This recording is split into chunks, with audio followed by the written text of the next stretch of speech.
Nosotros, por favor, te damos a ti todo el honor y toda la gloria por permitirnos estar aquí y poder, Señor, reconocer que aún el ser humano es una creación tuya. Tú nos formaste, tú nos creaste, tú nos hiciste imagen y semejanza tuya. Y podemos ir, Señor, con el tiempo y el avance de la ciencia, descubriendo todo aquello que tú creaste, Señor, para poder comprender más a este hombre, Señor, el cual también es parte de nuestro ministerio. Por eso que te damos gracias a ti, por oportunidades como esta que nos brinda, Señor, para seguir aprendiendo y poder, Señor, poder tener un mejor acercamiento a nuestro prójimo. Gracias, Padre, por tu siervo, el pastor Gabriel Floresiani, por el ministerio que está desarrollando allá en Argentina y por también dedicarle tiempo, Señor, a poder compartir, Señor, con nosotros aquí en Lima lo que él ha aprendido, Señor, por tu gracia y buena voluntad. Encomendamos este tiempo para tu gloria, en el nombre bendito de Jesús. Amén. Amén. Muy buenas noches con todos nuevamente. Y queremos hoy, es un día especial, un día central en esta conferencia porque vamos a estar compartiendo básicamente el libro que el doctor Gabriel Floresiani ha escrito allí en Buenos Aires y que tiene que ver justamente con lo que aparece en pantalla, neurociencias y liderazgos según Dios. Este tema lo vamos a compartir en esta noche y para ello quiero invitar al pastor Gabriel, pero antes quisiera hacer una breve descripción para quien no lo conoce de su trayectoria. El pastor Gabriel Floresiani es médico psicoterapeuta, recibido en la Universidad de Buenos Aires, dedicado a la investigación en el área de neurociencias y espiritualidad.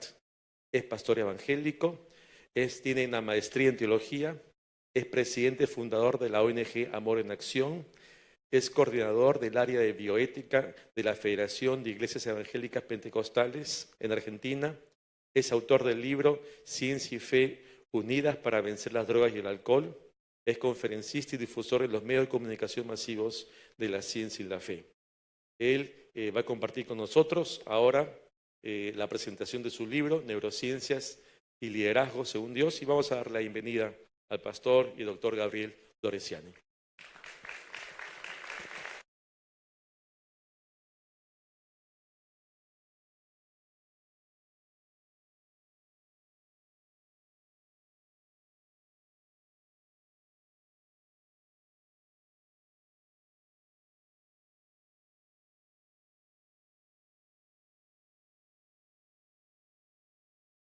Hola, hola. Bueno, muy bien, muy buenas noches.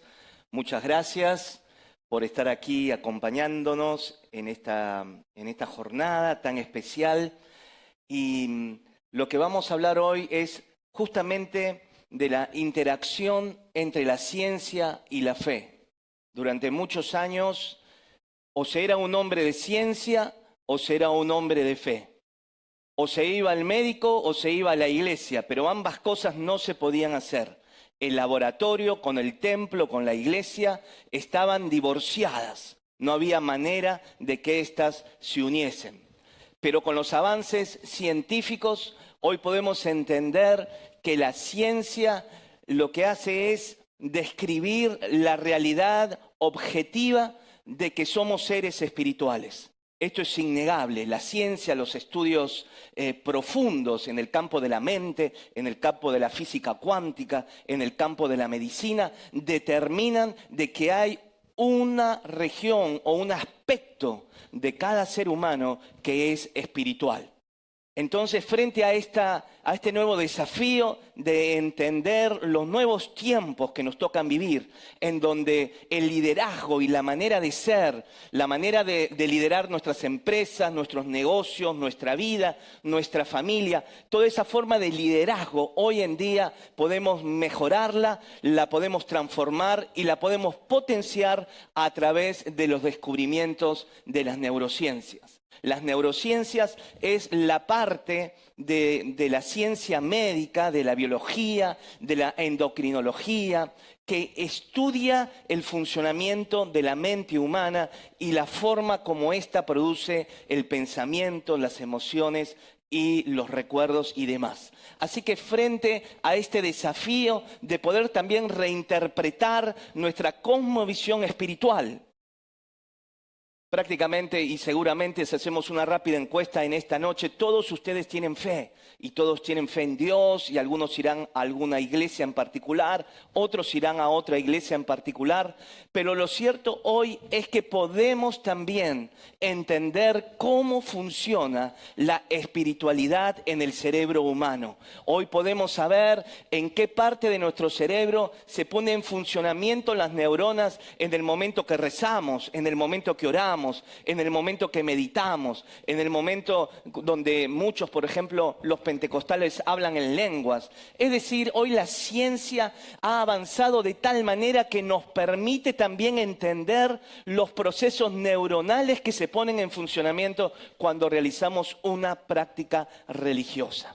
Frente a estos avances dramáticos, en donde nos exige también reinterpretar la teología, la cual hemos estado llevando adelante durante siglos, ¿sí? La teología de Martín Lutero, de San Agustín, de Santo Tomás de Aquino, de Calvino, de Zwinglio, los grandes reformadores, los grandes pensadores de la teología. Por ejemplo, ellos nacieron antes que estuviese Galileo Galilei. Fíjense, Lutero se murió sin saber que la Tierra era redonda. ¿Sí? Y nosotros, muchos, basamos nuestra forma, nuestra concepción de entender la religión y el mundo espiritual con los escritos de San Agustín o de Santo Tomás de Aquino, que también pensaban que la Tierra era cuadrada. Esto obviamente no los inhabilita como grandes pensadores y grandes filósofos que hasta estos tiempos marcan profundamente nuestra concepción teológica de Dios. Por supuesto que no vamos a desestimar todo lo que los antiguos hasta este momento han aportado al entendimiento de la religión, de Dios, de la teología, de la filosofía. No vamos a subestimar nada de esto, pero sí debemos, frente a los avances dramáticos en el campo de las neurociencias, de la física cuántica, tener que redescribir, repensar muchos de los conceptos teológicos y filosóficos en los cuales hemos basado nuestra cosmovisión del mundo actual. Frente a este gran desafío que nos toca vivir en una etapa de la vida tan maravillosa, una etapa de la vida de la humanidad. Con la caída del muro de Berlín en 1989 se terminó la era industrial y empezó a partir de allí la era del conocimiento. Y cada uno de nosotros ahora somos partícipes de un tiempo de transición entre la era industrial y la era del conocimiento. Así que tenemos y somos privilegiados en la historia de la civilización humana porque nos toca un tiempo en donde raramente le toca vivir a un ser humano. Un tiempo de profundos, dramáticos descubrimientos que hacen que el ser humano piense y se piense a sí mismo de una manera diferente de como lo venía haciendo. Así que la idea de este libro es llevarlos e invitarlos a profundizar en estos descubrimientos. El libro tiene mucho de esto de poder explicar las neurociencias y la fe y fundamentalmente en la parte práctica cómo potencia nuestro liderazgo. Así que bueno, frente a este desafío, ahora junto con el pastor Juan vamos a estar desarrollando la temática. Muchas gracias.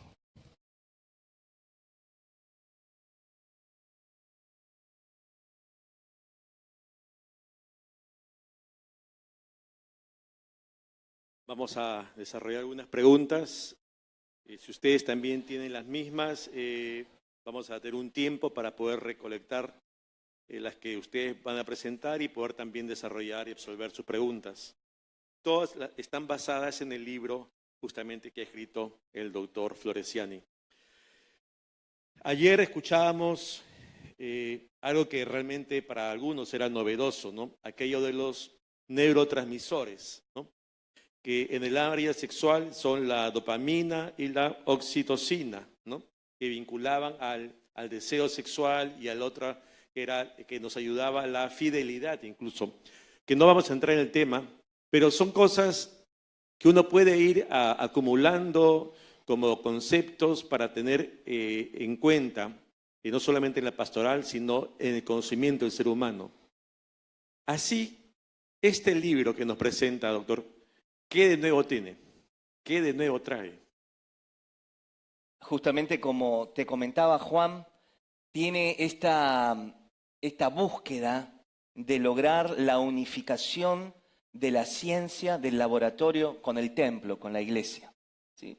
Bajar ambos lugares que muchas veces han sido lugares elitistas de conocimiento, poder llevar este conocimiento a las personas, al público en general, tal vez que no se dedican directamente a esta clase de temas. Así que el libro es didáctico, el libro es información pura, pero una información sencilla, la cual va a permitir a los lectores poder entender estos conceptos.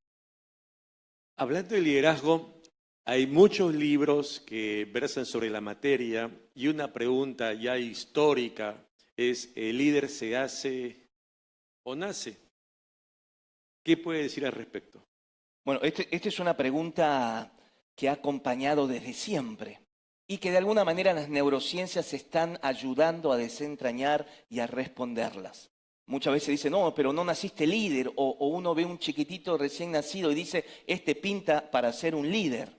Bueno, se ha determinado, Juan, que hay un gen que podría explicarnos una predisposición del individuo a tener dotes de liderazgo.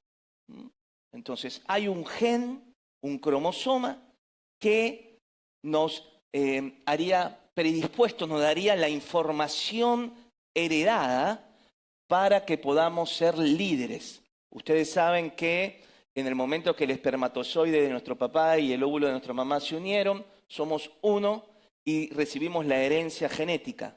Entonces, en esa herencia genética recibimos los genes de nuestros antepasados y posiblemente alguno que haya sido líder nos haya pasado esa información y nos da esa capacidad.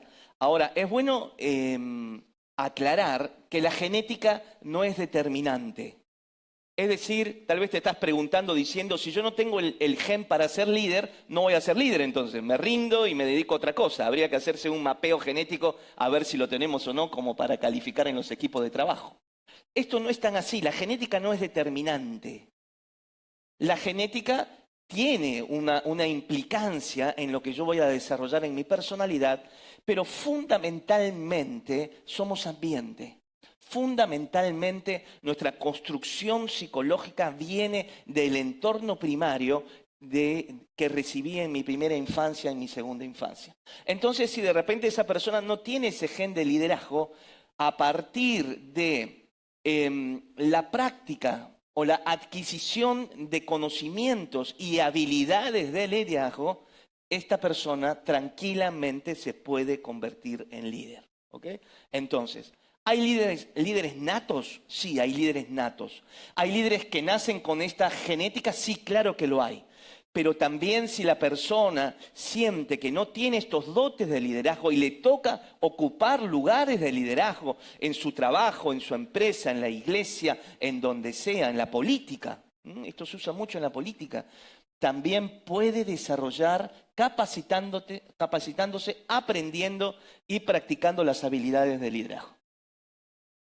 Siendo un libro de neurociencias y liderazgo, para tener un claro concepto, ¿qué es neurociencia? Muy bien. Las neurociencias, como decía en la introducción, es una disciplina que abarca distintas especialidades médicas. La psiquiatría, la psicología, la biología, la endocrinología, es decir, distintas disciplinas de las ciencias médicas, las cuales, la neurología, las cuales confluyen en lo que se denomina neurociencias para poder avanzar en el entendimiento de los procesos mentales. ¿Cómo ayuda o cómo influye la neurociencia en el ser humano de forma tal que lo lleve al liderazgo? Bien, muy bien. A ver, podemos ir a la imagen número 8, la tenemos preparada ahí. La imagen número 8, ahí está. Mirá. Dice, mi cerebro, la clave de mi éxito o fracaso en el liderazgo. ¿Sí? Somos cerebro, Somos espíritu, como decía en la introducción. Esto es innegable. La comunidad científica en el mundo entero determina que somos espíritu. Hay algunos escépticos en la comunidad científica que dicen que no, pero prácticamente es muy fuerte el concepto de que hay un espíritu humano. ¿Dónde está? No lo sabemos todavía. Hay teorías, pero sería una charla distinta, ¿sí? Pero vamos a concentrarnos en el cerebro del líder. Es decir, en nuestra biología, en nuestro cerebro, en la masa encefálica, allí se encuentra nuestra capacidad de pensar, nuestra capacidad emocional, nuestra capacidad instintiva, nuestra capacidad de trascendencia, nuestra capacidad de elaborar pensamientos complejos. Vamos aquí a marcar en la pantalla. Si ustedes ven aquí, en este lugar, justo detrás de la frente, tienen aquí. Muy bien, gracias. Este es el lóbulo frontal. El lóbulo frontal o cerebro racional. En la puntita misma del lóbulo frontal hay una especialización que se denomina lóbulos prefrontales. Los lóbulos prefrontales tienen una concentración de cuerpos neuronales, lo que nosotros denominamos sustancia gris. Esto es lo que nos hace seres racionales, esto es lo que nos hace superiores a los animales, que no tienen desarrollada esta región del cerebro. Aquí, entonces, en el lóbulo los lóbulos prefrontales, en el frontal, están las neuronas especializadas en el pensamiento complejo. Aquí, en la región media del cerebro, por este lugar aproximadamente, cerca del lóbulo temporal, aquí radica el cerebro emocional. El cerebro emocional o cerebro límbico. El cerebro emocional o cerebro límbico tiene núcleos neuronales, los cuales se encargan de la generación de las emociones. Cada vez que vos te pones triste o te pones contento o estás alegre o estás optimista o tenés ira o tenés sentimientos de miedo, todo está allí en las neuronas del lóbulo límbico. En el lóbulo límbico. Por ejemplo, las personas que tienen problemas con el control de impulsos. Y esto tiene que ver, Juan, con el liderazgo. Una persona que tiene problemas en el control de impulso, un jefe de una compañía, por ejemplo, ¿sí? Las cosas no están saliendo bien como él quiere. Reunió a los empleados, al comité ejecutivo, al equipo, y se cansó de explicarles las mismas cosas una y otra vez. Y resulta que pareciese que el equipo no logra interpretar sus directrices. Ahora, si este líder tiene problemas, a ver, ahí te tengo que sincronizar más. Si el líder tiene problemas en el sistema límbico y falla del control de impulsos, ese líder puede, en Argentina se dice sacarse. No sé cómo se dirá en Perú. ¿Cómo? Pierde los papeles. Pierde los papeles, muchas gracias. Hay que traducir el idioma argentino-peruano. Pierde los papeles. Entonces de repente imagínense la escena, ¿no? Yo soy el líder de la compañía, recibo los informes del mes y veo que las ventas descendieron. ¡Epa! Con todo lo que le enseñé a mi liderazgo y ahora resulta que todo viene para abajo. Hay dos reacciones que ese líder puede tener. Si tiene control emocional, va a ver la manera, va a estudiar, va a tranquilizarse y va a ver la forma de solucionar el tema. Pero si tiene problemas de control de impulsos, si sus emociones no están adecuadamente equilibradas, se pueden imaginar lo que puede llegar a ser ese jefe, ¿no? A ver, ¿qué puede hacer? Levantarse de la mesa, tirar los papeles, llamar a la secretaria, comenzar a insultar a los empleados uno por uno, llamar a la mujer, insultar a la mujer, llegar a la casa y pelearse con los hijos, cruzarle el auto en medio de la ruta, tocar la bocina, pasarse el semáforo. Es decir, fíjense ustedes hasta qué punto el control de impulsos y el manejo emocional que está aquí en el lóbulo emocional impactan en el ejercicio de nuestro liderazgo. Y cuando hablo de liderazgo también puede ser una ama de casa que lidera su casa, ¿no? Yo creo que las mujeres, las esposas, las mamás, las abuelas son grandes líderes del hogar. Así que las líderes del hogar también tienen que tener control emocional después de haber pasado todo un día con los hijos renegando. ¿Bien? Pero si tiene un buen control emocional, entonces no le va a jalar el pelo al niño, no le va a pegar o no va a maltratar al esposo cuando llegue luego de una jornada laboral. ¿Sí? Ahora, fíjense ustedes cómo nuestro cerebro y el estado de nuestro equilibrio mental, nuestro equilibrio racional, nuestro equilibrio emocional, va a impactar fuertemente en nuestro ejercicio como líderes cada día. Aquí, y desafío la imaginación de ustedes, aquí hay un centro neuronal que se denomina hipocampo. El hipocampo es un centro neuronal en donde reside nuestra memoria emocional. Todas aquellas cuestiones que están guardadas en las profundidades de tus recuerdos están allí en esta región que se denomina el hipocampo. ¿Y esto qué tiene que ver con nuestro ejercicio de liderazgo? Otro ejemplo. Entonces, el líder de la compañía, los resultados son negativos, pero resulta que cuando lee los resultados negativos del ejercicio de su compañía, vienen emociones y los recuerdos de fracasos anteriores, de quiebres anteriores de su compañía. Y ese dolor y esa tristeza y ese desánimo profundo de antiguos quebrantos económicos o financieros o en su liderazgo surgen como un volcán de las profundidades de su ser, pudiéndole provocar una desestabilización emocional grave. ¿Dónde está esa información emocional de sus fracasos económicos antiguos?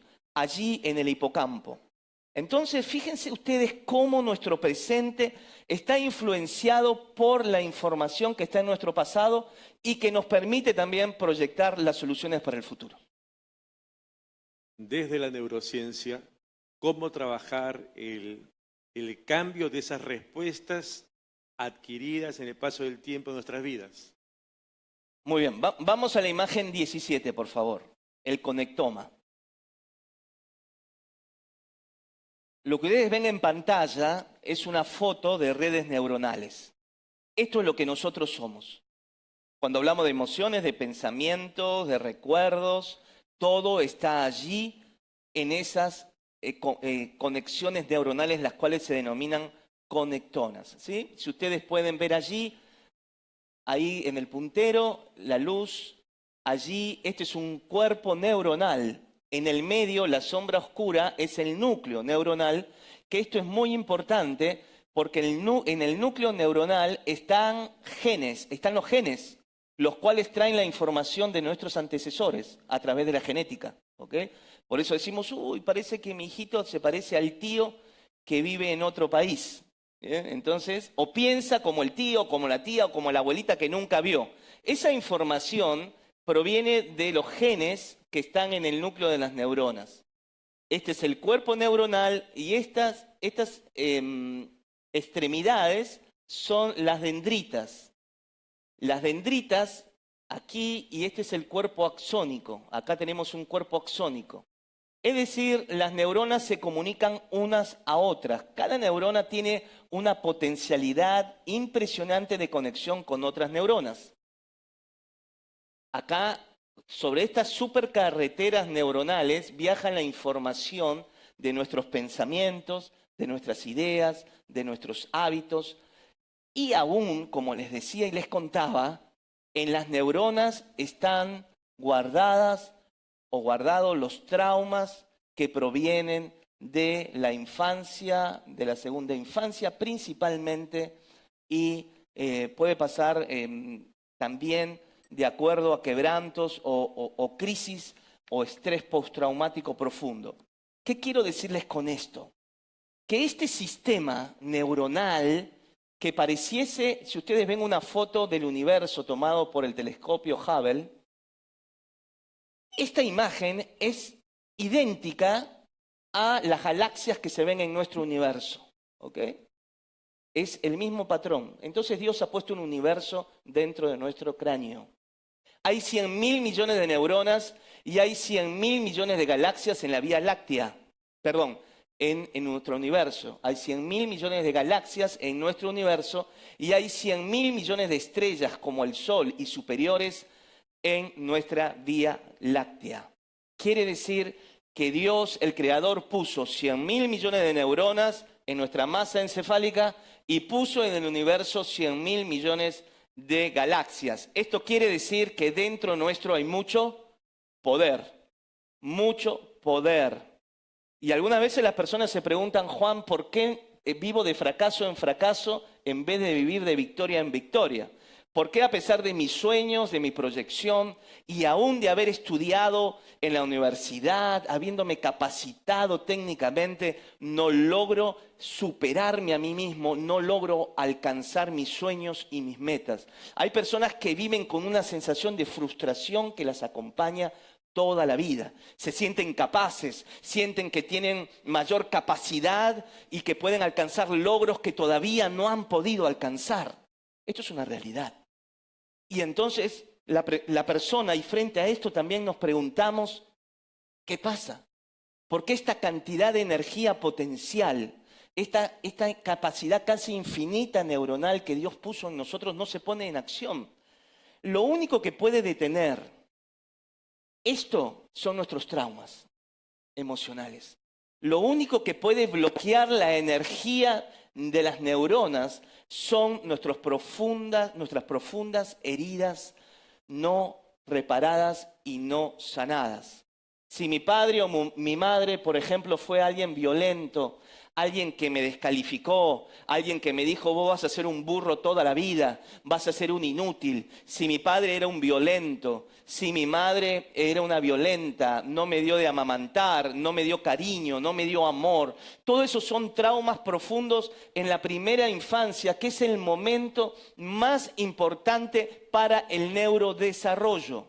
Necesitamos que nuestros niños, nuestros recién nacidos, tengan una buena alimentación en un marco de apego emocional, afectivo, que los tenga contenidos. Es en la constitución del aparato psicológico, que no es otra cosa que la constitución de nuestras redes neuronales.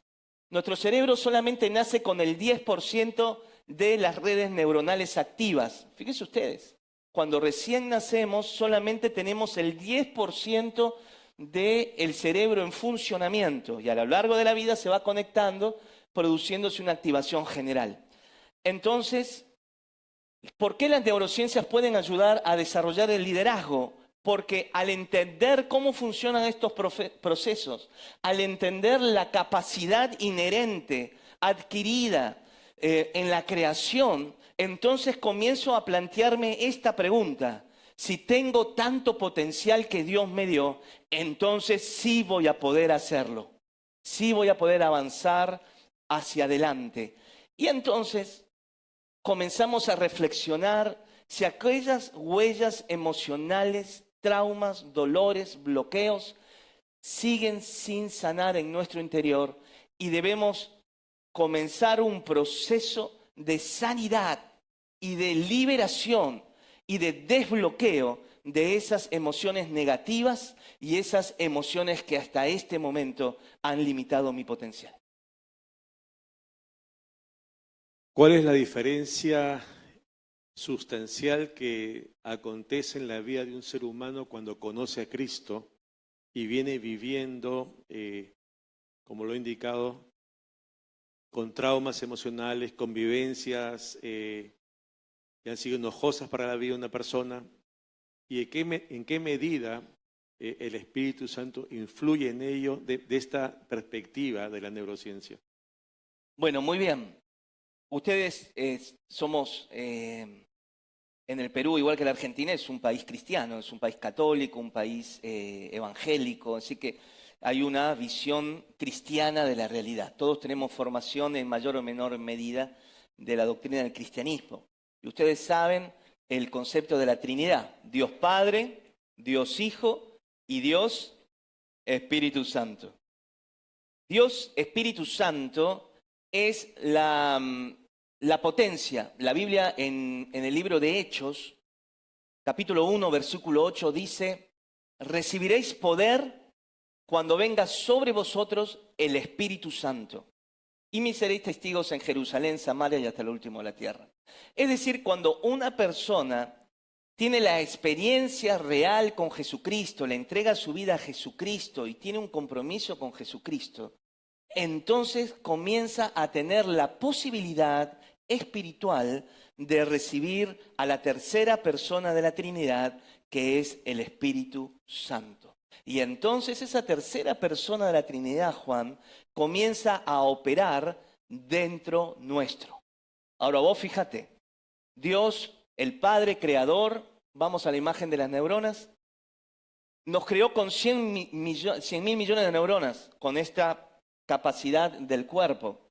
Ahora, cuando nosotros tenemos la experiencia espiritual con Jesucristo y somos investidos y recibimos al Espíritu Santo, el Espíritu Divino, dice la Biblia, comienza a habitar dentro nuestro. ¿Y dónde habita el Espíritu Santo? Eso sería la pregunta. ¿Dónde habita el Espíritu Santo? Y esto voy a hacer una hipótesis. Esto de acá en adelante es una disquisición hipotética. ¿Bien? No es nada certero. Esto es una elaboración hipotética. A mi entender y de acuerdo a las conclusiones que he podido llegar, en algún lugar de mis neuronas o de mi aparato o de mi mente, de mis neuronas, conecta lo espiritual. En algún lugar de mis neuronas, posiblemente en el núcleo neuronal, donde están mis genes, allí conecta lo espiritual. Esto parece medio esotérico, ¿no? Pero créanme que es real. Es decir, la Biblia es clara y dice que Dios enviaría de su espíritu a morar en cada uno de nosotros. Cuando ese espíritu viene a morar, comienza a impactar o comienza también a destrabar todas estas redes neuronales profundamente castigadas por el sufrimiento, el dolor, el vacío, la soledad, la tristeza y la depresión. Y es aquí en donde Dios se hace algo vivo y deja de estar solamente en las imágenes o dentro de un templo o en una pintura y comienza Dios a hacer algo vivo y real en la vida del ser humano, porque comienza Dios a través del Espíritu Santo a producir cambios profundos en la psiquis del individuo. Esto lo hemos visto repetidas veces. Cuando alguien tiene un acercamiento con Jesucristo y recibe la presencia del Espíritu Santo, comienzan a producirse cambios profundos a niveles neuronales. Y me dirás, doctor, ¿cómo sabes esto? Porque la persona empieza a cambiar, comienza a cambiar sus patrones de pensamiento.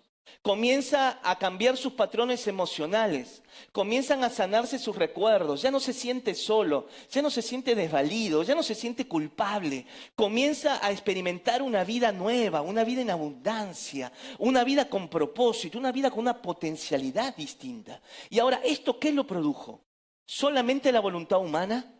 En este caso no, sino que la interacción y la visitación del Espíritu Santo, produciendo cambios dramáticos a niveles neuronales, desbloqueando las neuronas, producen todos estos cambios que empiezan en el área espiritual y impactan, generando cambios dramáticos en el área psicofísica, emocional del individuo.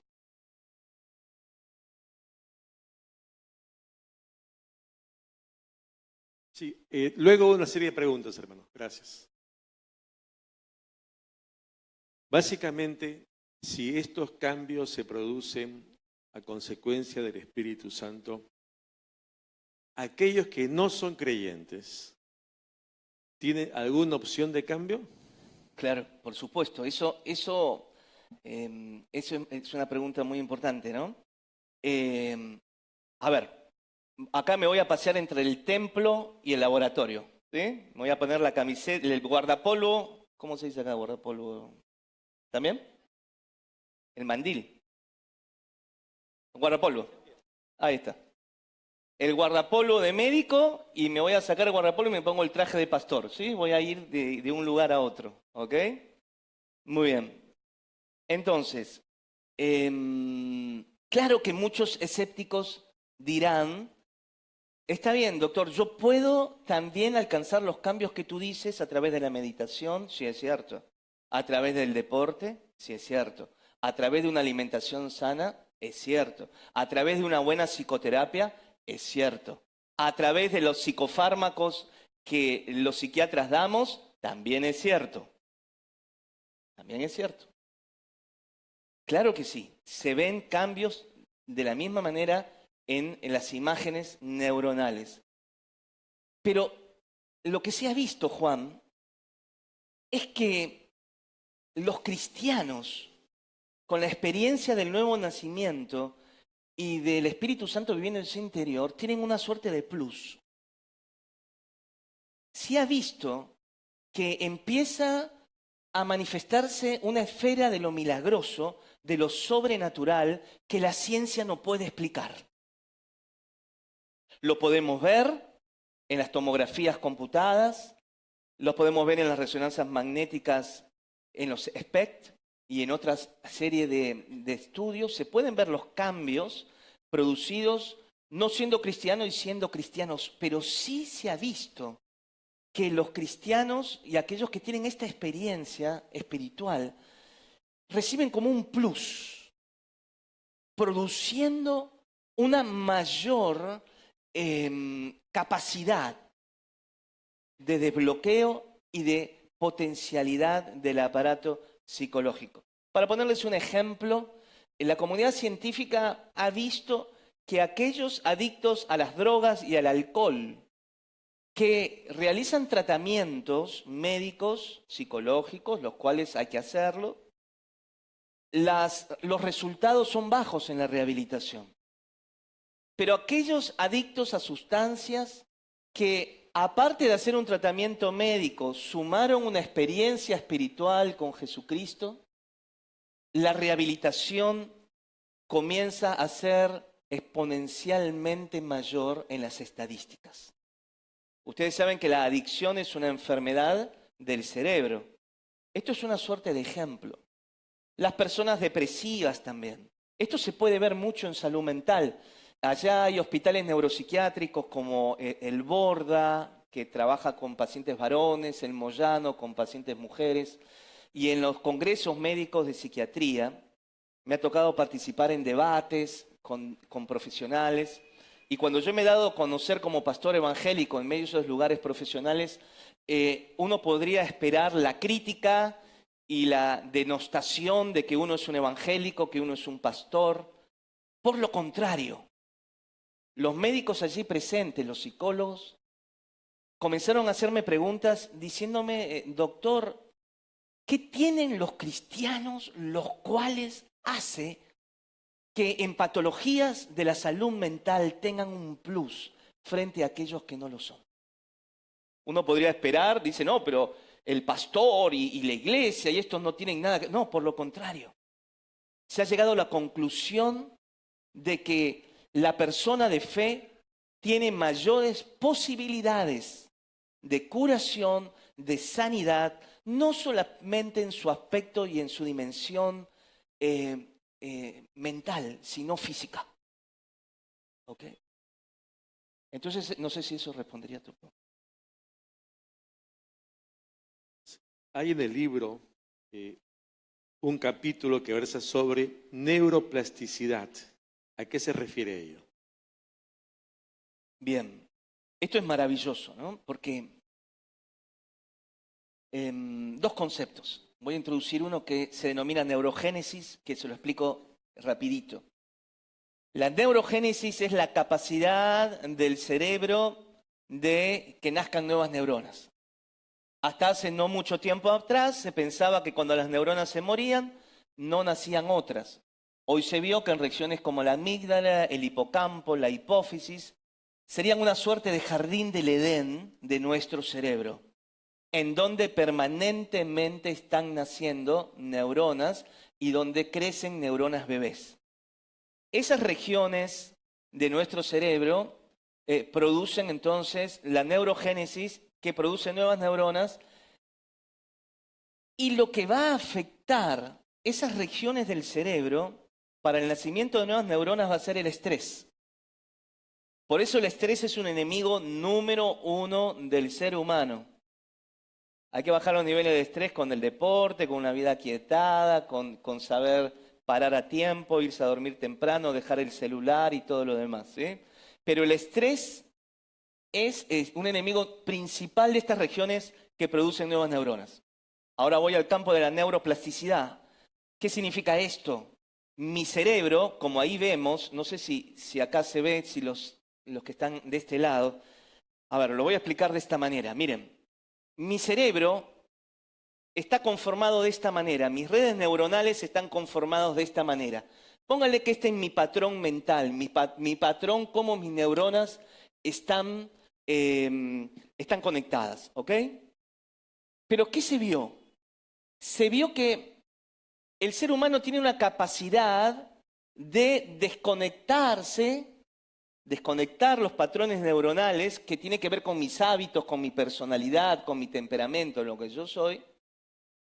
Y la neuroplasticidad significaría que mis sinapsis, mis conexiones pueden separarse y que las neuronas pueden buscar otras neuronas produciéndose una suerte de ensamblaje, produciéndose nuevas supercarreteras neuronales, las cuales provocan de que yo sea otro.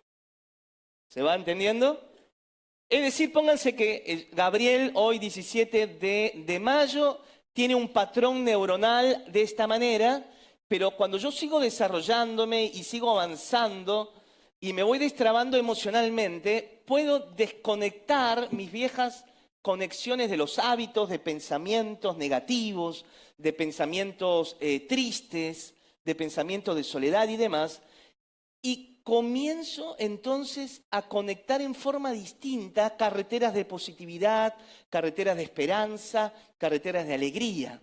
Y esto aquí es donde la Biblia, cuando la Biblia nos habla del nuevo nacimiento, sería esto, ¿no es cierto? Entonces cuando la persona tiene un encuentro con Cristo y entiende que Dios lo ama, que Cristo lo ama, que todas sus culpas fueron llevadas en la cruz del Calvario y que ya no es un pecador y que ha sido perdonado, y esa persona que vivió hasta ahora con los patrones sintiéndose culpable, sintiéndose un miserable por el daño que le hizo a su familia, en el momento que tiene la experiencia con Cristo, lo que puede producirse es un cambio de las conexiones neuronales, produciéndose un nuevo nacimiento, si quieren llamarlo, en este caso, neuronal. ¿Bien? Esto es la neuroplasticidad. Esto lo tenemos hasta el día que nos vamos de esta tierra. La capacidad de conectarnos y desconectarnos de tal manera que podemos permanentemente cambiar y adquirir nuevas habilidades, y en este caso en el liderazgo también, ¿no? Por eso podemos convertirnos en buenos líderes.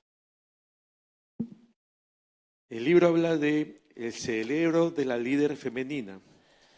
La primera pregunta sería, ¿el cerebro del hombre es distinto al de la mujer? Y de allí que, ¿en qué abunda el cerebro de la mujer, más aún si es líder? Muy bien. Miren, después de 23 años de casado, llegué a la conclusión que si hay alguien totalmente y absolutamente distinto a mí, es mi esposa, Cecilia. ¿Sí? Me costó muchos años entender esto, ¿eh? Yo pensé que ella era igual que yo y esperaba respuestas de ella como yo pienso. Gran error. El cerebro de mi esposa no es mi cerebro. El cerebro femenino no es igual al cerebro masculino. Tenemos características hormonales, de arquitectura anatómica del cerebro y ni hablar del resto del cuerpo. Así que si hay alguien, te diría absolutamente distinto a nosotros, son nuestras esposas o nuestras parejas o las mujeres. ¿Sí? Por eso el matrimonio está en el rango de lo milagroso, ¿no? Eso también es una conclusión que llegué después de 23 años de casado. Obviamente también hace mucho tiempo atrás ya dejé el intento de cambiar a mi esposa. Y mi esposa se rindió absolutamente al tratar de cambiarme a mí. Porque somos distintos, venimos de familia distinta, genéticamente somos distintos. Pero para no irme por las ramas, el cerebro femenino es distinto, hay neurotransmisores, hay hormonas que las mujeres tienen o que secretan en mayor medida que los varones. y esto hace que la mujer líder no sea igual al hombre líder. La mujer líder es más integrativa. La mujer líder puede estar en muchas cosas a la vez.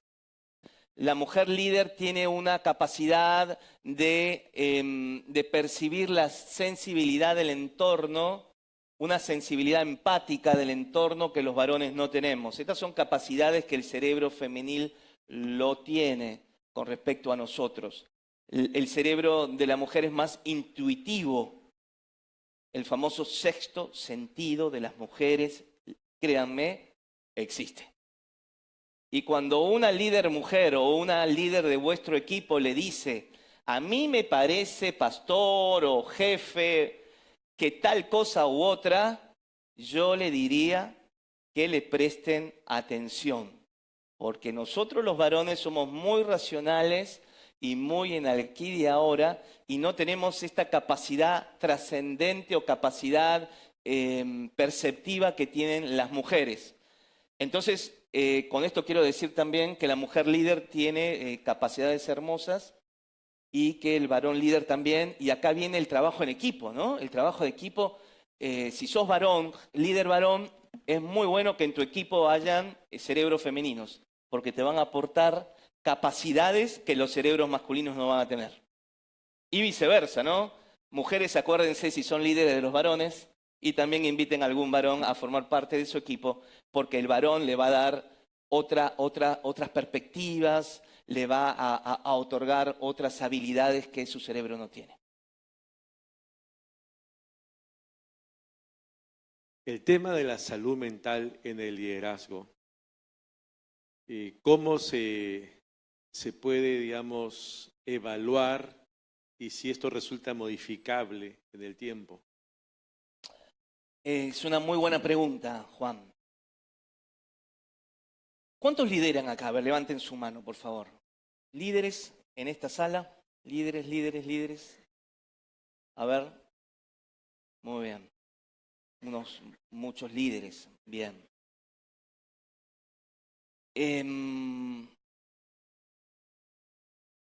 La salud mental tiene una profunda implicancia en el desarrollo del liderazgo. Vamos a poner este ejemplo. Tú eres pastor. Tú trabajas con un equipo de líderes.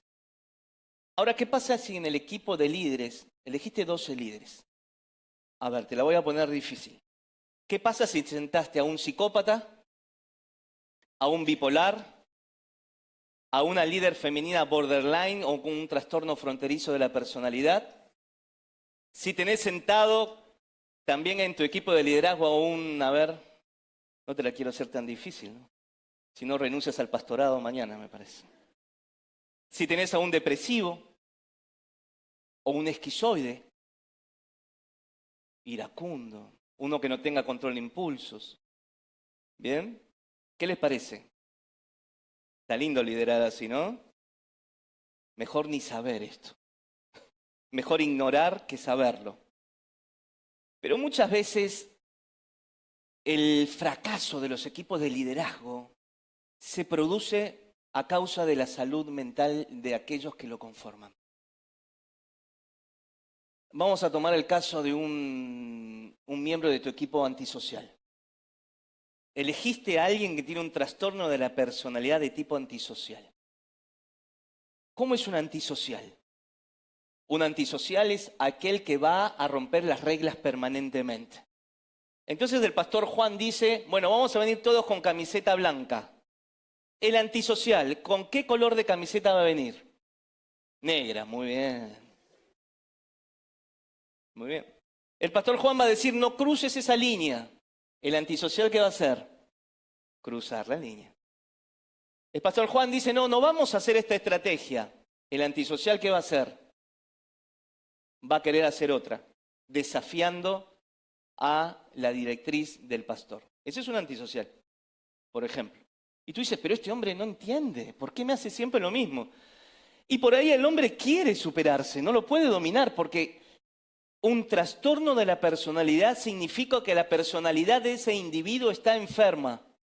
La personalidad es una construcción que termina de formarse a los 30 años aproximadamente. Y si en esos años de desarrollo de su personalidad el individuo no creció bien, se estructuró mal su personalidad, termina siendo un antisocial y tú lo llamas a tu equipo y vas a tener problemas. Te pongo otro ejemplo cortito y rápido. Tenés un bipolar. Ustedes saben cómo es un bipolar, ¿no? En un momento está eufórico, contento, soñador, imaginativo, y en un momento está depresivo. Y entonces viene el bipolar en fase hipomaníaca, se llama, en una fase excitada, y te dice: pastor, recibí una revelación de Dios, he visto a Dios, escuché la voz de Dios. Y tú le dices: ¿cómo? No, hace 10 noches que no duermo porque no puedo dormir y mi mente crea nuevas ideas. Y está productivo y trae nuevas ideas. Y está excitado y verborrágico, su mente no para. Y está heroico. Pastor, vamos al África. Abramos misiones en el África ecuatorial, todo es posible, vayamos. Y dice: este hombre por fin se encendió en la fe. Te pones contento, ¿no? Por fin este hombre comienza a servir y se compromete. Y de repente tú le dices: bueno, muy bien, hermano, qué bien, por fin. Vaya y haga todo lo que pensó. Y a la semana o a las 2 semanas o a los 2 meses, tú lo ves entrando arrastrando los pies, triste, decaído. Y hermano, ¿cómo te fue? No, pastor, tú sabes que no se puede, que es imposible. Y lo ves con cara triste y deprimido. Ese es un bipolar. Entonces, fue uno en su estado hipomaníaco, su estado de ánimo estaba exaltado, y fue otro cuando su estado de ánimo es distímico, depresivo. Y tú tienes que lidiar con ese hombre en tu equipo. Ahora, fíjate cómo impacta la salud mental en el liderazgo. Ni hablar, por supuesto, aquellos que somos líderes y lideramos equipos de trabajo, si tenemos una patología mental nosotros, ¿no? Por eso es tan importante el análisis y el autoanálisis y de la consejería pastoral, pero también les recomiendo, si tienen un tiempito, no le tengan miedo a la terapia, porque la terapia lo que nos ayuda es a nuestro autodescubrimiento y en nuestro autoanálisis. El terapeuta nos presta su cerebro para desbloquearnos en nuestro proceso de autoanálisis. Eso desde el punto de vista de la terapia y desde el punto de vista de la iglesia.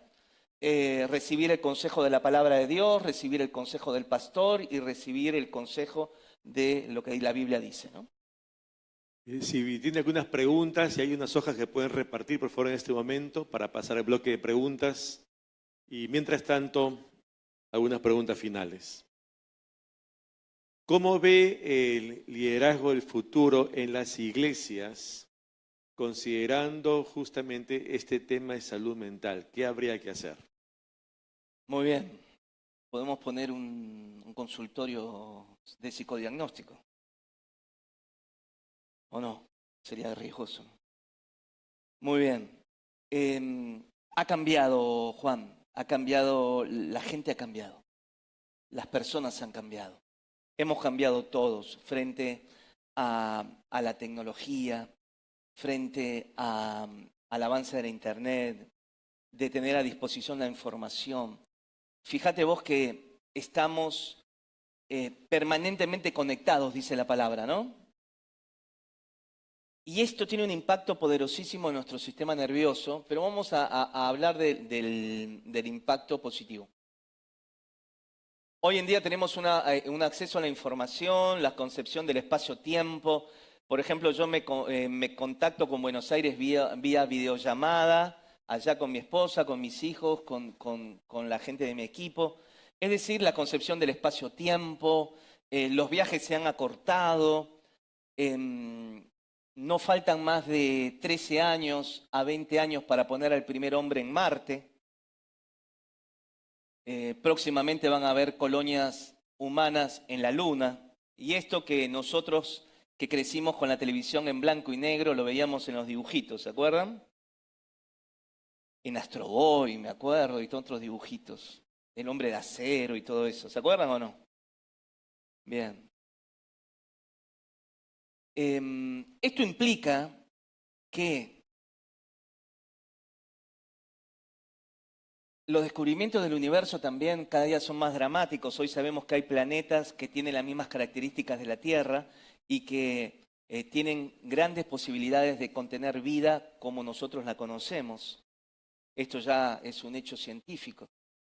Ustedes fíjense las noticias y cada rato están anunciando el descubrimiento de vida en el espacio porque evidentemente ya la descubrieron y nos están preparando para que no nos produzca un shock profundo. Entonces, toda esta cantidad de información y conocimiento en los últimos 20 años, los cuales nos han llevado a un entendimiento profundo del universo y del ser humano y de Dios, como nunca antes en la historia de la civilización humana, producen nuevos desafíos para que nos adaptemos rápidamente para poder vivir y poder proyectarnos y poder avanzar en los complejos escenarios que vienen por delante en el planeta Tierra. Es tiempo de dejar los viejos preconceptos, es tiempo de preparar a través de la neuroplasticidad nuestros cerebros para poder adaptarlos en la mayor y mejor medida para que nuestro cerebro, nuestras mentes, nuestras capacidades estén preparadas y desarrolladas para vivir los desafíos del liderazgo de los próximos años por venir.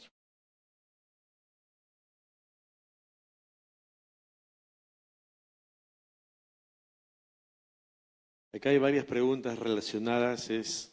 ¿Los trastornos de la personalidad son hereditarios? Es decir, genéticamente se pueden controlar o no. Cuando se presentan los problemas de depresión aguda ¿cuándo se presentan los problemas de depresión aguda en el creyente? ¿Qué es un borderline? Y si la medicación psiquiátrica genera trastornos de personalidad. Muy bien, dame que vamos rapidito contestando. Los trastornos de personalidad son hereditarios. Siempre tenemos que tener información genética para hacer una enfermedad. No puedo hacer una diabetes si no traigo una información genética para hacer la diabetes, ¿de acuerdo? No puedo hacer una esquizofrenia si no tengo una información previa en mi genética. Esto no significa que lo haga. La genética no es determinante. Entonces, si alguno de mis antepasados fue un psicópata, puede ser que tenga algún gen que se me pasó de psicopatía, que esté dormido o metilado, y que si yo soy criado y soy bien formado y demás, nunca voy a expresar ese gen de la psicopatía. ¿Se va entendiendo el concepto? Es genética más ambiente. Siempre puede haber un patrón de genes. Por ejemplo, nosotros cuando viene un paciente a la consulta le preguntamos si algún abuelito, alguna tía, algún tío lejano, si algún abuelo, tatarabuelo, bisabuelo tuvo alguna enfermedad mental. Porque para nosotros es información vital saber si alguien en el árbol genealógico tuvo enfermedades mentales, porque puede ser que la patología psiquiátrica que esté sufriendo ese paciente sea o se explique a través de la información genética que le pasó a algún familiar. ¿Sí? A ver, ¿la medicación psiquiátrica genera trastorno de personalidad? Bueno, miren, a mí no me auspicia la industria farmacéutica. Estaría bueno que me auspicie, pero no me auspicia. Pero haciendo esta aclaración, de ninguna manera, no le tengan miedo a la medicación psiquiátrica, porque la medicación psiquiátrica actúa a nivel de las neuronas. Ay, me sacaste yo tengo acá las neuronitas. Bueno, lo que vimos las neuronas, la medicación psiquiátrica actúa impacta en las neuronas. A ver acá. ¿Sí? Entonces, por ejemplo, a un depresivo le damos un antidepresivo y aumentamos los niveles de serotonina o noradrenalina en su espacio sináptico, de tal manera que ese individuo depresivo a los pocos días ya va a notar cambios dramáticos saliendo de su depresión. Al mes prácticamente ya no va a haber depresión, a los 2 meses ese individuo va a estar prácticamente sin depresión.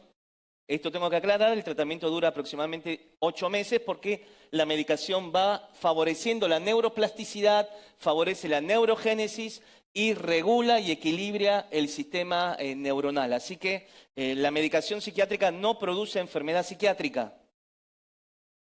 Ahora, sería una paradoja, ¿no?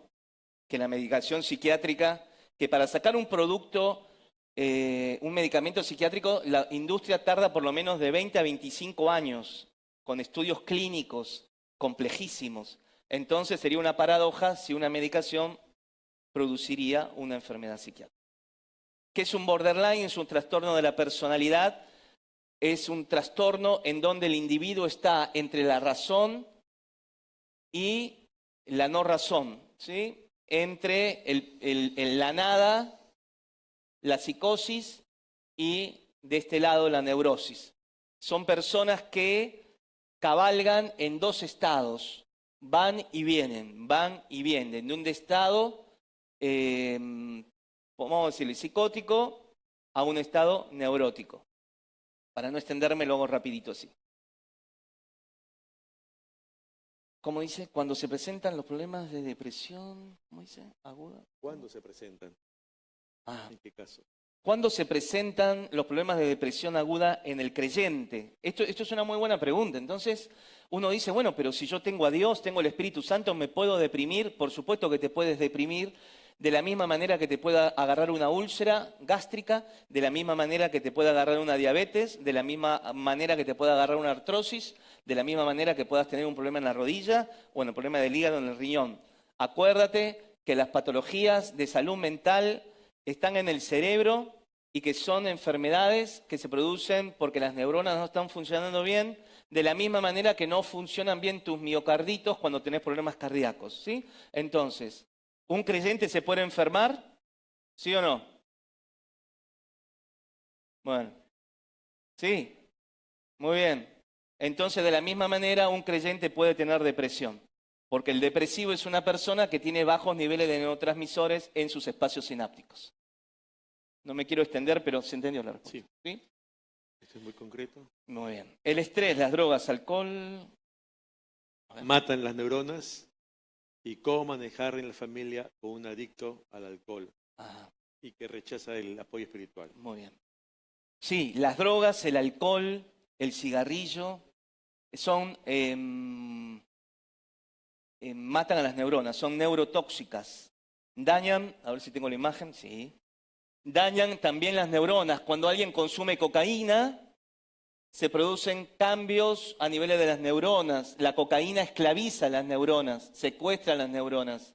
La marihuana, no sé acá en el Perú, pero en la Argentina hay una apologética de la marihuana impresionante. Parece que es la hierba salvadora y sanadora de todos los males, pero la marihuana es neurotóxica. La marihuana, el THC, el tetrahidrocannabinol, es una sustancia altamente neurotóxica para las neuronas. Es mentira que la marihuana es inofensiva. Es totalmente mentira. ¿Sí? No me quiero explayar en el tema, pero sepan este concepto. El estrés, por supuesto. Miren, si hay algo, el peor enemigo número 1 que tenemos para nuestro sistema mental es el estrés. Mata la neurogénesis, quema. El estrés quema todo este sistema, es como echarle ácido a mi sistema neuronal. Así que el estrés hay que bajarlo. ¿Cómo manejar la familia con un adicto al alcohol que es cristiano, que rechaza el apoyo espiritual y de la comunidad de Alcohólicos Anónimos? Esto pasa. Hay adictos que lamentablemente están tan tomadas por las drogas o tienen muchos años de consumo. Lo que se vio fue que estas personas adictas de larga data tienen una patología psiquiátrica de base. Y que lo que hace que no puedan salir de la adicción no es la adicción a la sustancia en sí misma, sino que tienen una patología de base. Por ejemplo, si ese individuo es un bipolar, si ese individuo aún es un esquizofrénico, o ese individuo tiene un trastorno de la personalidad narcisista, o es un borderline, entre otros, esa persona con esa patología de base va a recurrir a las drogas para ayudarse a aliviar los síntomas de la disforia. ¿Qué significa la disforia? La sensación de malestar interno que la patología mental le produce. Entonces ese individuo aprendió que con las drogas calmaba su sintomatología de su patología mental, como la depresión también. Y entonces no está ya el problema solamente en el abuso de sustancias, sino que hasta que no resolvamos su patología psiquiátrica de base, hasta que no estabilicemos su depresión, su bipolaridad, su esquizofrenia, posiblemente ese individuo nunca deje el alcohol y las drogas. Esto es lo que se vio. Por eso ahora en el abordaje de adictos no nos concentramos en la sustancia en sí misma, sino que nos concentramos en la patología de base del individuo, de tal manera que si yo le pego y resuelvo la patología de base, eso me da mayores chances a resolver la adicción de ese adicto. Entonces tenemos unas cuantas preguntas, ¿eh? Sí, vamos a ver una A ver. clínico y otro. Agüita digamos, le voy a pastoral. pedir a algún ayudante. Ah, acá tenemos agüita. Ahí está. Muy bien. A ver. Ahí. Muy bien. Se ve que hay algún médico acá, ¿eh? Porque esta preguntita es algún colega. Hablando de estrés.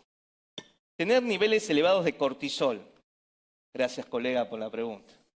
¿Puede afectar la salud? Sí, claro, por supuesto. El cortisol, cuando llega al cerebro, pasando la barrera hematoencefálica, se convierte en glucocorticoides, quemando todo el sistema neuronal que hemos dicho recién. ¿Cómo bajar el cortisol? Bueno, deporte, vida sana, bajar los niveles de estrés, acortar los niveles de trabajo, comenzar a tener un día de ocio, un día de descanso. Que la Biblia habla del día de descanso, ¿no? Del día de reposo. ¿Por qué se presenta la depresión y la dependencia emocional? Muy bien. La depresión se presenta porque en algún momento compré la idea de mí mismo de que la esperanza se había perdido. En algún momento yo mismo compré de que la vida era mala, triste, que no tenía futuro. Y entonces mi espíritu le dice a mi cerebro, apágate. ¿Bien? Entonces, como he sufrido tanto en mi infancia, en mi vida, en mi adolescencia, mi vida es de desgracia en desgracia, de sufrimiento en sufrimiento, mi espíritu dice, la vida es una miseria. Y entonces, ¿qué hace el cerebro para protegerse? Hace ¡ping! Se apaga. Esa es la depresión. ¿Ok? ¿Por qué se presenta por eso? Porque pierdo la esperanza. Entonces, cuando vuelvo a recobrar y comienzo, alguien me dice, vengo a la iglesia y el pastor me dice, tenés salida en Cristo. Cristo llevó tus dolores en la cruz. Cristo sana tus heridas. Entonces, esa palabra, la palabra de Dios penetra a través de mi oído y en mi oído medio interno se convierte en señales electroquímicas, impactan mis neuronas y mis neuronas reciben la información de la palabra de Dios diciéndome de que ya no soy un huérfano, sino que ahora mi Padre Celestial me ama. Eso es muy profundo para alguien que tiene 40, 30 años que su padre lo abandonó cuando era niño. Y entonces de repente viene a la iglesia y el pastor le dice, Dios Padre te ama, te recibe como eres y como sos, ya no vas a estar solo, nunca más vas a vivir abandonado. ¡Pum! La palabra penetra a las redes neuronales desbloqueando lo que estaba bloqueado, Juan. Entonces, cuando el libro de Hebreos en el Nuevo Testamento dice la palabra de Dios es viva y eficaz y más cortante que espada de 2 filos penetrando las profundidades del cuerpo y del alma. Entonces, la palabra de Dios, el Evangelio, trayendo algo que se denomina epigenética, desde afuera produciendo cambios aún en la genética del individuo. Sería otro taller. ¿Qué debemos hacer cuando... ¿Qué?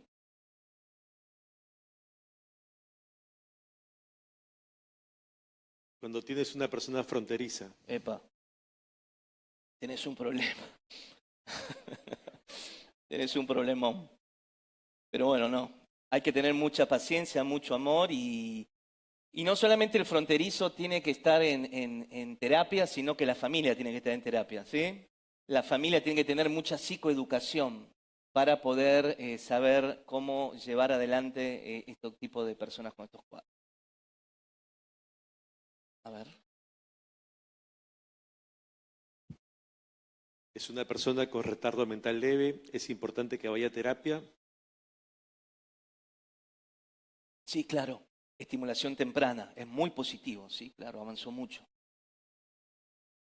¿El síndrome Tourette está considerado dentro de la salud mental? Sí, claro. ¿Es posible que las neuronas se regeneren en una persona con Parkinson? Qué buena pregunta. Necesitaríamos un neurólogo en la sala, a ver. A ver. Preguntita de neurología. A ver. ¿Cómo podemos ayudar a un adolescente que padece TLP? TLP. Bueno, muy bien. El Parkinson hay determinadas regiones que están afectadas, ¿sí? Determinadas regiones neuronales que están afectadas y va a haber otras regiones que estén sanas y hay que estimular y hay que potenciar esas regiones que no están afectadas por el Parkinson. ¿Cómo podemos ayudar a una persona, a un adolescente que padece trastorno límite de la personalidad, este famoso borderline? ¿Sí? Bueno, sería otra charla, pero bueno, sí, mucha contención, mucho amor y mucha terapia y mucha palabra de Dios. ¿A qué se refiere cuando el mundo habla de tendencia a programar, visualizar con la palabra hoy? Qué preguntita, ¿eh? ¿Me puede explicar cuál es la diferencia con el cual el mundo habla de la tendencia de programar, visualizar con la palabra? Es que son todos procesos neurofisiológicos, ¿sí? Esto no tiene nada de pecaminoso ni de diabólico si la pregunta va hacia esa dirección. Son patrones o capacidades que nuestro cerebro tiene. Yo puedo visualizar el futuro. Miren, yo estoy en este momento acá, si ustedes sacarían una fotito de mi zona frontal, estaría encendida como la ciudad de Nueva York o de Buenos Aires. Porque mis neuronas del razonamiento, con todas las preguntas que ustedes me hacen, están trabajando a full. ¿Bien? Entonces, en el presente, mis neuronas de acá están con ustedes concentradas.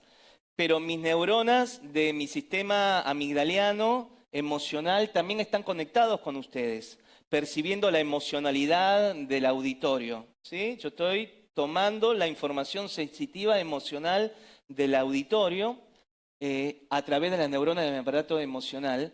Y para complejizarlo más, en mi hipocampo yo puedo estar rememorando en este momento cuando yo era niño y paseaba por la avenida Benavides con mi mamá y me llevaba a tomar helado de lúcuma. ¿Ok? Yo puedo estar acá y mi mente puede estar yendo hacia el futuro, puede estar yendo hacia el pasado y puede estar yendo o estando en el presente. ¿Bien? Entonces son todos patrones que nuestras capacidades mentales tienen. No tiene nada de demoníaco esto.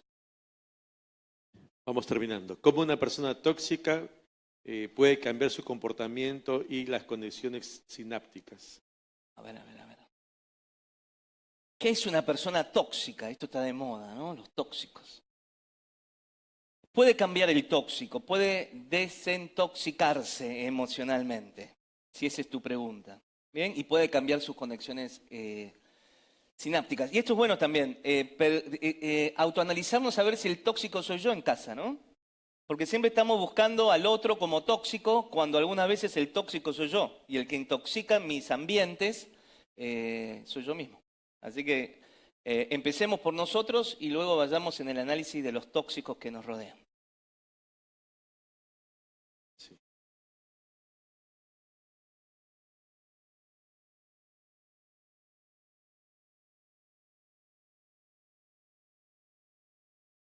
¿Cómo entender la esquizofrenia? Hay unas preguntas adicionales ahí, pero... Esta pregunta podemos quedarnos hasta mañana a la mañana. La enfermedad mental como la esquizofrenia, ¿es posesión de demonios, maldiciones generacionales o un mal orgánico? Qué linda pregunta. Gracias por la pregunta. Compleja. La esquizofrenia es una enfermedad mental en donde hay disminución de los niveles de dopamina a nivel del lóbulo frontal. Yo a un esquizofrénico le doy risperidona, que es un antipsicótico, y le equilibro la esquizofrenia. ¿Sí? Entonces los demonios no se sujetan a los psicofármacos. Si yo mediqué a alguien y este mejora su cuadro, entonces no fue un demonio, fue una enfermedad orgánica. Por supuesto que puede haber que en el mundo espiritual de maldad aproveche la vulnerabilidad de un aparato psicológico fragmentado como la esquizofrenia y pueda aprovecharse. Pero de ninguna manera yo interpretaría a un esquizofrénico o a alguien con patologías psiquiátricas como un endemoniado, de ninguna manera. Dos últimas preguntas. La primera, digamos, son dos en una.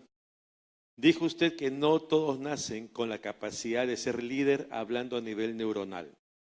Sin embargo, la Biblia nos dice que en Génesis que Dios nos creó para sojuzgar la tierra y en Deuteronomio que nos puso por cabeza y no por cola. ¿Cómo entender esto?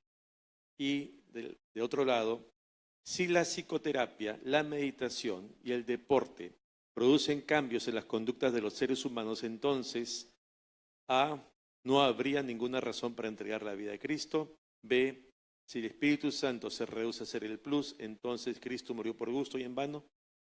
Muy bien, qué preguntita, qué lindo. Qué lindo las disquisiciones teológicas. ¿Hay teólogos en la sala? Vamos a invitar a los teólogos en la sala. Este es del campo de la teología, es hermoso esto, ¿no? Ciencia y teología, laboratorio y Biblia.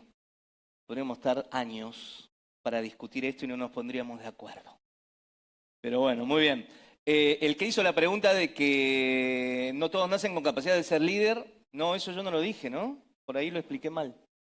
Yo dije que puedes nacer con un gen que te da capacidades naturales de liderazgo, pero que esto no era determinante y que si no tenías este gen, podrías desarrollar a través del aprendizaje y de la práctica de las habilidades de liderazgo, convertirte en un líder. Así que está muy buena la pregunta porque puedo aclarar un concepto que tal vez no quedó lo suficientemente claro, ¿no? El otro. A ver, bien, acá lo que me estás diciendo es que es lo mismo, ¿no es cierto? Puede producir lo mismo. Perfecto, mira. Es innegable que la medicación, el deporte y las demás cuestiones también producen cambios en la neuroplasticidad, neuroquímicos y demás. Esto es innegable. ¿Dónde estaría la diferencia del Espíritu Santo? Esta es una hipótesis, por supuesto.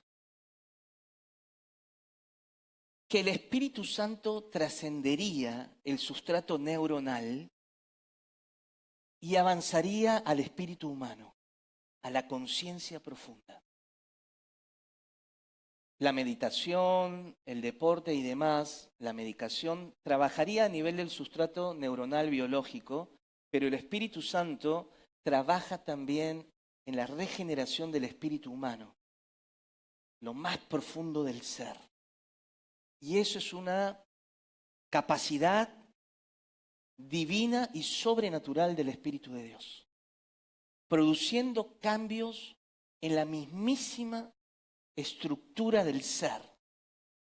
Y a través del cambio en la mismísima estructura del yo profundo, del ser y del espíritu humano, a través del Espíritu Santo, ese espíritu renacido, ese espíritu regenerado y ese espíritu vivificado por el Espíritu Santo, le daría información a las neuronas para que las neuronas vuelvan a reprogramarse, favoreciendo el nacimiento y todo lo que hemos explicado. Una última pregunta que creo que es de un pastor. Con eso terminamos. Dice así. ¿Cómo hacer para tener un filtro en la confección de un equipo ministerial? ¿Hay alguna forma, test que confecciones para descubrir la salud mental del líder? Uf. O sea, no quiero equivocarme al invitar a alguien a mi equipo. Muy bien. Por supuesto. Por supuesto. Y otra vez más, ¿no? Y esa es la idea del libro. A ver si tienen la imagen del libro, vamos a hacer un poco de marketing. Miren, esto es lo que dijo recién el pastor Juanes, es justamente el motivo por el cual yo hice el libro, ¿no es cierto? Es decir, neurociencias y liderazgo. No hay ningún problema que utilicemos las herramientas de las neurociencias, de la psicología cognitiva, del psicodiagnóstico, para que la empleemos en la iglesia. No tiene nada de malo, por supuesto que no. Porque yo no voy a medir la espiritualidad. Que una persona, alguien de mi equipo, tenga un problema de su estructuración psicológica no significa que no sea cristiano o no sea espiritual, por favor. O que sea menos creyente, o que no tenga la experiencia del Espíritu Santo, o que no sea bíblico, no tiene nada que ver. Ese es un buen creyente que tiene un problema en su salud mental. Y no hay ningún problema en esto, porque puede ser un buen creyente que también que tenga un problema de úlcera gástrica. Y esto no lo hace menos creyente, ni menos capaz de conformar el equipo pastoral o el equipo de liderazgo de la iglesia. ¿Cuántas personas con gastritis forman parte del equipo pastoral o de liderazgo, hermanos? Por favor. ¿Cuántas personas con artrosis o con problemas cardíacos o con problemas de glucemia o que ustedes quieran forman parte de los equipos? Entonces, ¿por qué vamos a dejar de lado a los que tengan alguna problemática en la índole psicológica? Si es salud mental. No sé si está contestado. Hagan 5 días. Está. A ver, después para discutir tenemos Ahora decide cada pastor. Vamos a un fuerte aplauso al doctor Floresiani. Muchas gracias. Gracias. El libro que él ha desarrollado está en pantalla, Neurociencias y Liderazgo según Dios, está allí a la salida a su disposición. El día de mañana estaremos tratando el tema, la violencia de género y violencia doméstica. Violencia de género y violencia doméstica. El día viernes, las diversas adicciones y su impacto en la salud psicofísica espiritual. El día sábado habrá un desayuno por la mañana. Es el único que tiene un pequeño costo. Allí afuera están las inscripciones.